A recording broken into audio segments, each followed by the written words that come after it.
Banyak yang tegang saat ini di dunia karena inflasi atau naiknya harga-harga serta melemahnya mata uang sebuah negara yang seharusnya adalah masalah ekonomi lalu menjadi masalah sosial serta ketegangan politik di mana-mana. Ketegangan di dunia terutama di negara maju seperti Korea Selatan, Jepang, Uni Eropa, dan Amerika. Setelah sebelumnya negara Afrika dan Amerika Latin sudah terkena dampak parahnya inflasi. Karena meningkatnya kekacauan membuat pemerintah di berbagai dunia turun tangan. Itu pemerintah yang peduli rakyat tentunya. Mereka menghimbau melakukan penghematan, menabung, menyediakan stok untuk beberapa bulan ke depan, dan banyak lagi himbauan-himbauan persiapan untuk doomsday atau hari kiamat kecil ini. Namun di negara kita pejabatnya tenang-tenang saja, hanya mengatakan akan ada masalah di depan. Namun tak ada solusi, tak ada himbauan. Bahkan pejabat yang pandai mengurusi semua hal mengatakan tidak percaya kalau ramalan di tahun 2023 akan resesi tersebut. Karena Indonesia tetap negara yang kuat ekonominya. Kalau keinget hal itu jadi ingat sama waktu COVID di Wuhan yang pejabat Indonesia juga meremehkannya. Lalu beberapa bulan kemudian COVID masuk juga ke Indonesia yang buat panik pejabat serta keputusannya jadi terburu-buru. Memang kita tahu ciri bernegara yang sekarang adalah kalau belum ada apa-apa underestimate, setelah kejadian overestimate dan lebay. Beda sama Numain.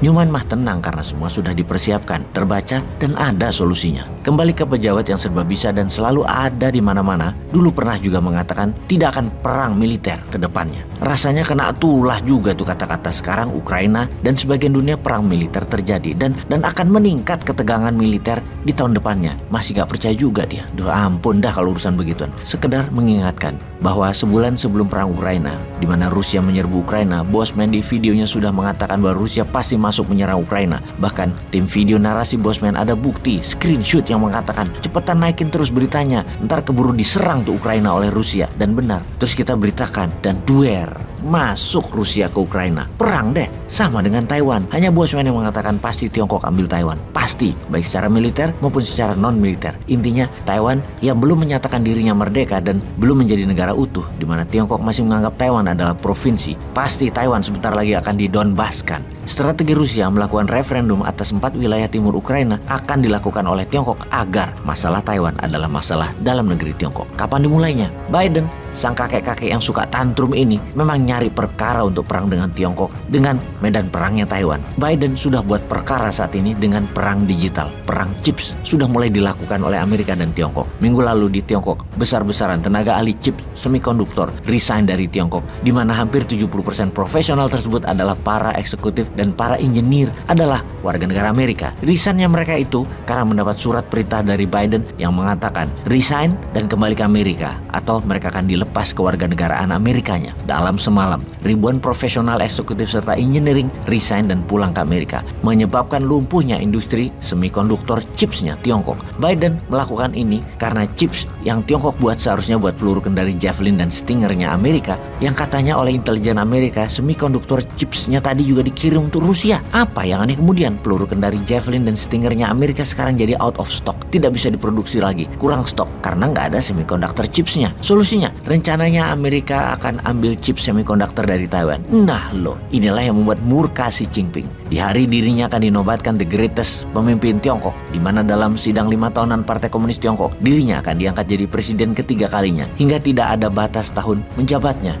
Tiongkok bersamaan ditantang Amerika. Xi Jinping dengan gaya provokasinya memberikan pesan jelas kepada dua negara dan kepada dunia. Pertama adalah masalah perbatasan India dengan Tiongkok di Lembah Galwan. Komandan perbatasan Tiongkok di Galwan hadir khusus di acara bersama 2000 delegasi Partai Komunis. Dalam acara puncak partai tersebut, Xi Jinping beberapa kali mengucapkan sebagai komandan lapangan di Lembah Galwan, dia adalah pahlawan perang. Untuk itu diperintahkan oleh Xi Jinping untuk lebih agresif dengan India dalam pidato resminya kemarin. Dan ini sangar. Hubungan pertikaian perbatasan Lembah Galwan tersebut dihidupkan kembali oleh Xi Jinping. Perang kecil yang membuat lebih dari 20 tentara India dan 4 tentara Tiongkok meninggal dipanasi lagi oleh Xi Jinping. Komandan lapangan PLA atau Field Commander tentara Tiongkok tersebut, Xi Pabao, diagung-agungkan sebagai pahlawan karena luka tembak mempertahankan Lembah Galwan yang membakar kemarahan banyak warga Tiongkok. Hal itu terus dipropagandakan. Xi Pabao selain hadir sebagai delegasi di acara penobatan Xi Jinping jadi presiden Tiongkok ketiga kalinya, juga dia ditokohkan dengan membawa obor Olimpiade musim dingin Februari tahun lalu sebelum perang Ukraina, bagian dari media propaganda Tiongkok akan hak Tiongkok di Lembah Galwan. Tiongkok saat ini memang lagi ngejago nantang India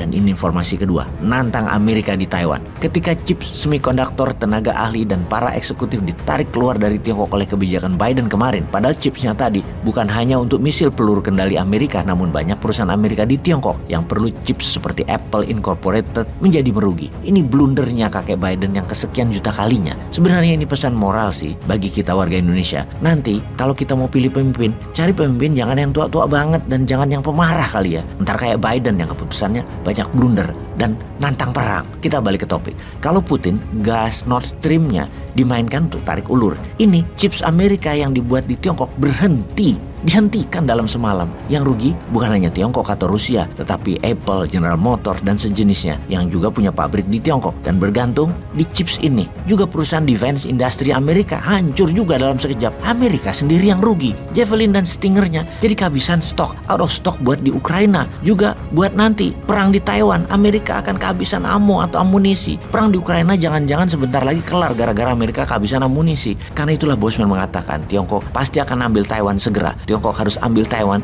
di mana Taiwan sebagai penghasil 70% chips semikonduktor dunia wajib diambil oleh Tiongkok sebagai balasan apa yang Amerika kerjakan terhadap Tiongkok. Kalau kita dapat informasi akan perang Taiwan, naiknya harga-harga karena energi dunia tinggi yang menjadikan inflasi ke depan pasti terjadi, kita jadi miris melihat ke tanah air cuma mementingkan apa dan siapa yang akan jadi presiden 2024. Bahkan pejabat yang lama jadi kemecer liurnya, ngacai, ingin 3 kali kayak Tiongkok. Terutama pejabat-pejabat di sekelilingnya yang pengen. Sisanya oposisi ya sama juga, tetap fokus politik dan jualan diri sendiri.